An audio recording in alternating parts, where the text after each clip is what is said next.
everybody, welcome back to Plum Figgy. This is Tammy. I hope everyone is doing well today.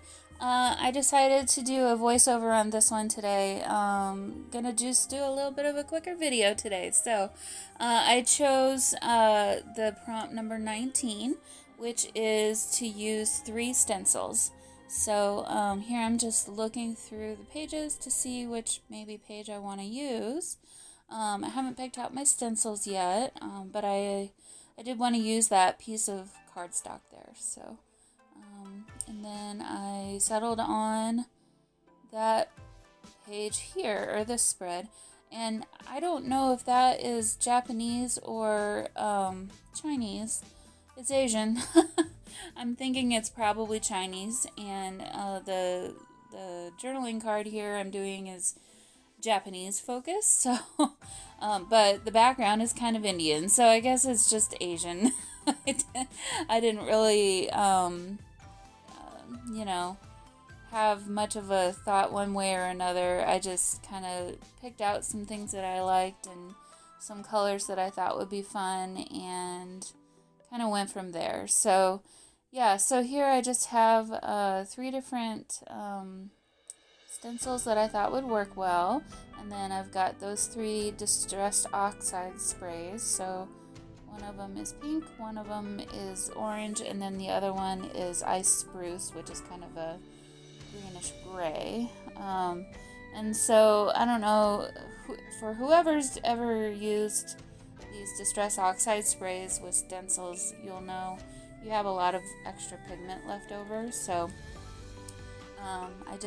I did wipe that up, but then I thought, oh no, I can't waste this. So I grabbed a couple more pieces of card, and so you'll see me working on multiple different cards during this video, but I'll only use one in the end. I'll keep the others for other things. So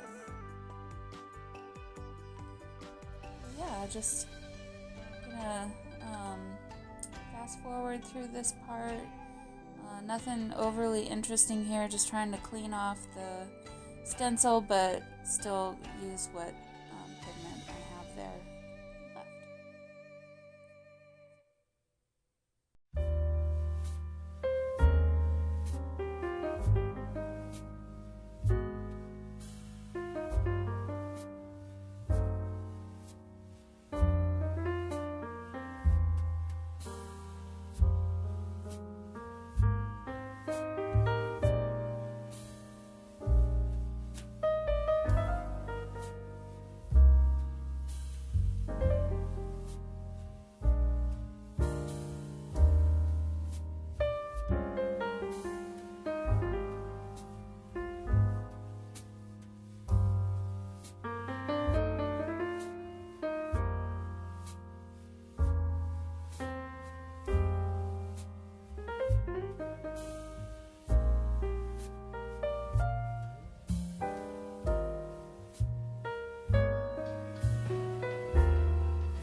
So with distress oxide, if you sprinkle or spray water on top of it, you're going to get a really cool effect. It'll kind of merge together and it'll just do really cool things. So that's what I'm doing here. I have water in that little spray bottle there, so I'm just sprinkling it with water. And then I did let it dry for the most part by itself, but then in the end I did there were some pools of water left that I was impatient for, and so I did use my heat gun to help that along.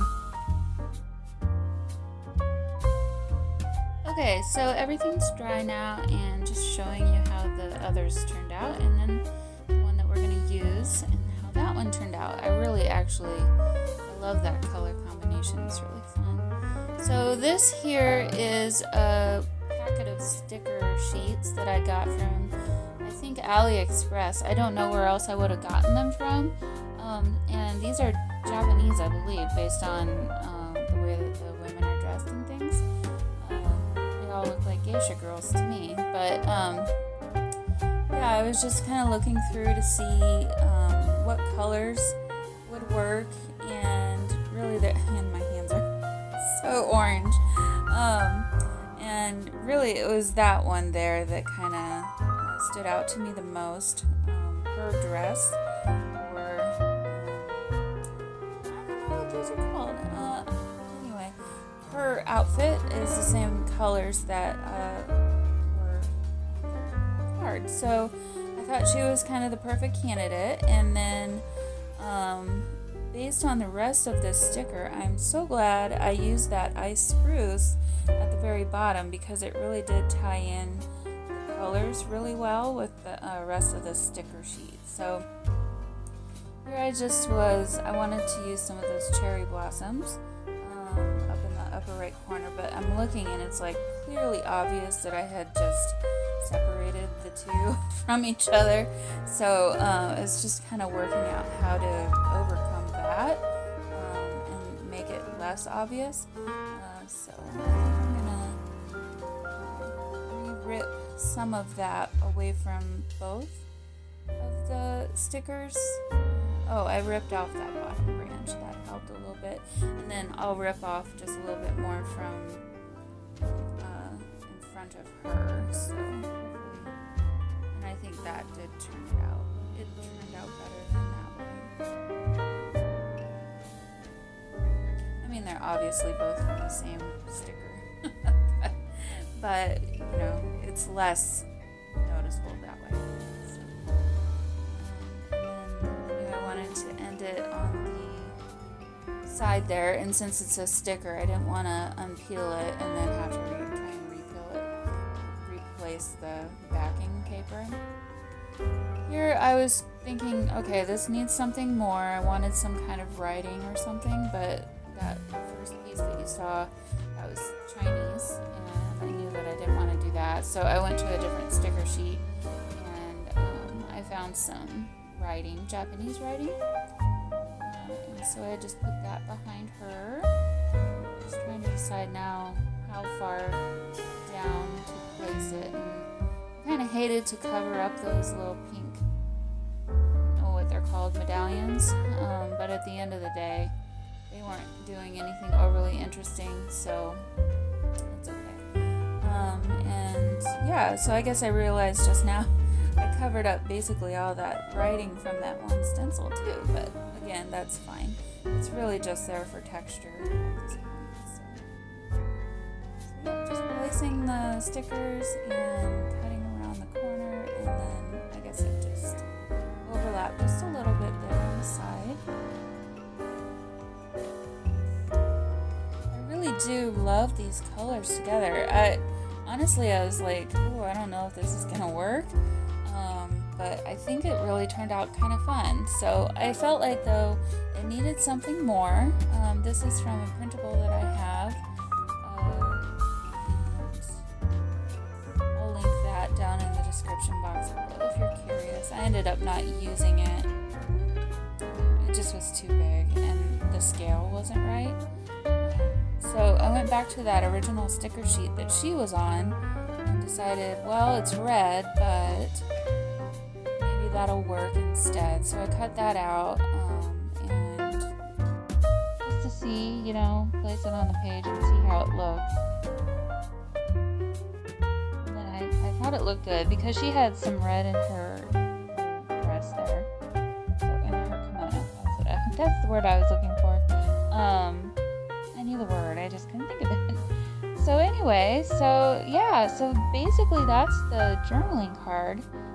So then I just decided to put it back in and make sure it fits. And at this point I was trying to decide if I wanted to add a tab or not. And I do. So I went back to that sticker sheet that I had been ripping up already this far.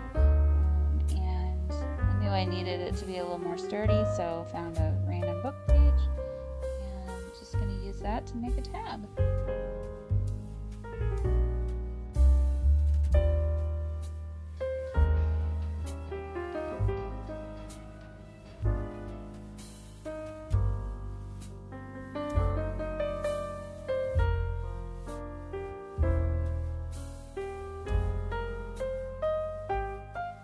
Guys, well, that's about it for this one. Pretty short and simple, but also a lot of fun.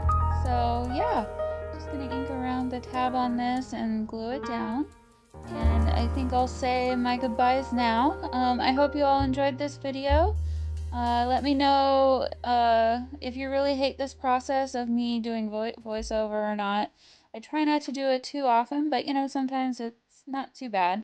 But you know, let me know your thoughts on that, and I'll see you all in the next one. Bye.